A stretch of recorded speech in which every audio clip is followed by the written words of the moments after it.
Hello and welcome back.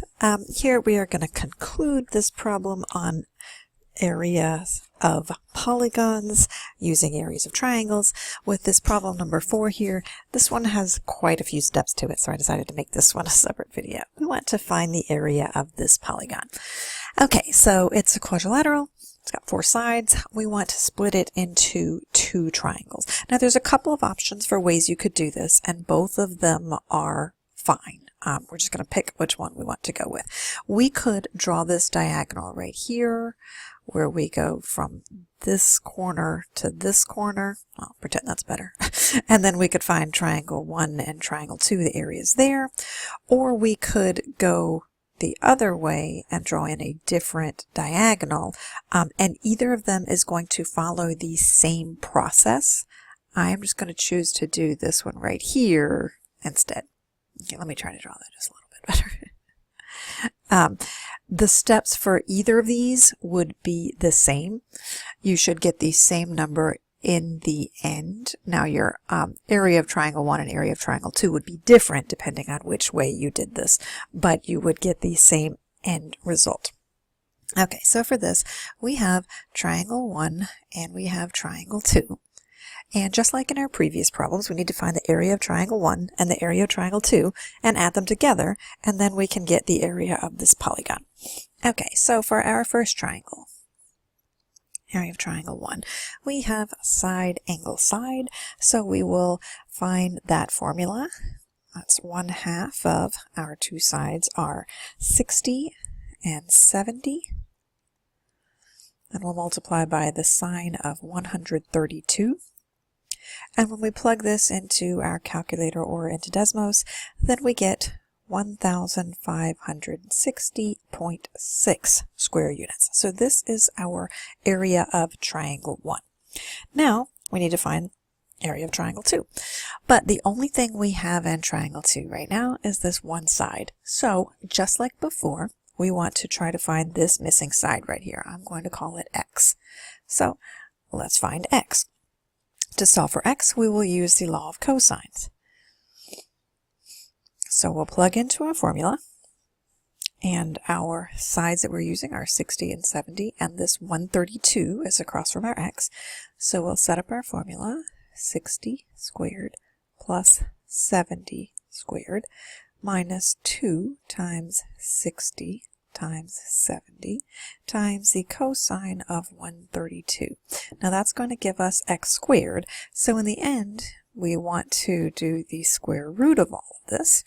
And when we go over and we plug that in to our calculator or Desmos, we end up getting that this value of x is 118.8. Okay, I'm going to label that on my figure over here. 118.8.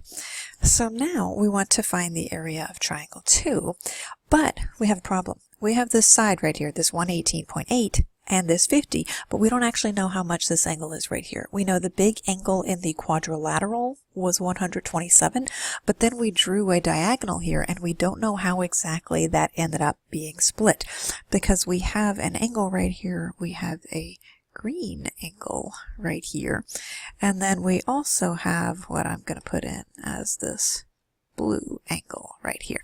Now we need this blue angle here in order to find the area of triangle 2, but we don't know how to find out how this 127 degrees has been split into the green and the blue. So let's go back up here to look at triangle 1 again and see what we can do. Well, we could use the law of cosines again to figure out how much is this green angle right here. And so we are going to do that right now. To find my green angle, I'm going to write in green, we are going to use the law of cosines.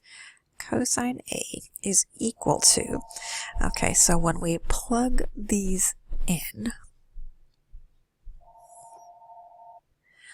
then we'll need to make sure that we're using this angle right here as our A, and we need to make sure to put this 70 that's across from our angle A in the appropriate spot in the formula. So we need to plug this in, 60 squared plus the 118.8 squared minus the 70 squared, because that 70 is across from our angle right here that we're trying to find, over 2 times the 60 and the 118.8.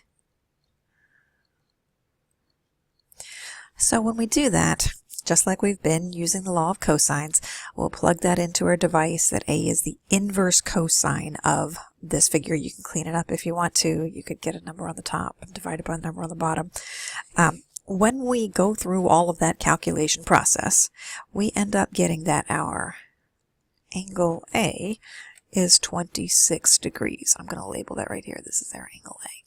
So if that angle is 26 degrees, now we can pretty easily find out how big our blue angle right here is, because if this whole thing is 127 and this part was 26, then that means that this part right here must be 101 degrees. After that, then it's pretty straightforward what else we need to do. Find the area of triangle 2.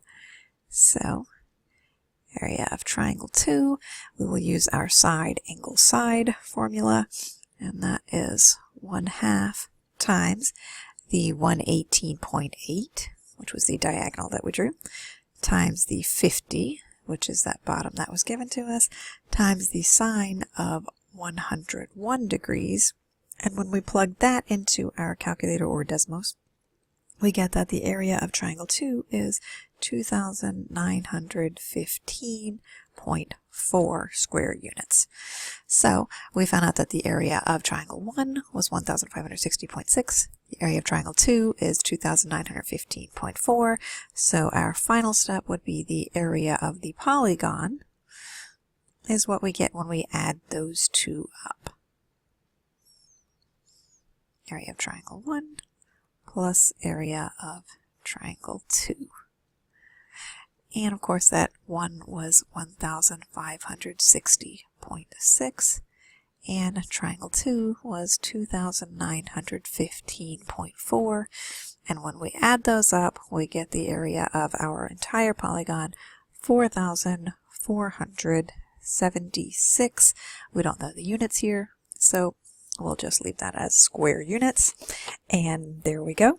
It did take several steps, but using what we knew about the law of cosines and what we know about formulas for finding area of triangles, we were able to find all the missing pieces. So in the end, we just add up all the parts and we get our total of 4,476 square units. Sometimes these problems do take several steps, but just walk through it. What do you know? What do you need to find? Use your formulas right, and you'll come up with the answer in the end. All right. Bye-bye.